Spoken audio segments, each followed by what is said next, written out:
আচ্ছা শোনো না, ছোট্ট একটা জ্ঞান দিই। দূর থেকে কারোকে বিচার করতে যেও না, কারোকে না।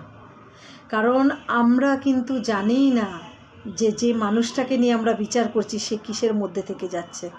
প্রত্যেকটা মানুষের জীবনে কিন্তু হাজারো ঝড় আছে, অনেক সমস্যার মধ্যে দিয়ে চলে।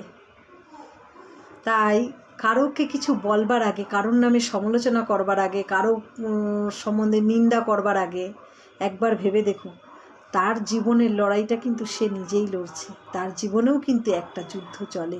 আমাদের প্রত্যেকের জীবনে কিন্তু একটা যুদ্ধ। আমরা আমাদের মতন করে আমাদের যুদ্ধটাকে চালিয়ে যাই, তাই না? তাই তার জীবনের যুদ্ধ কিন্তু সে লড়ে চলছে। তাই আমরা দূর থেকে বিচার করতে পারি না মানুষটা কেমন, কেন করে, কী জন্য করছে, কী পরিস্থিতিতে করছে, আমরা বিচার করতে পারি না।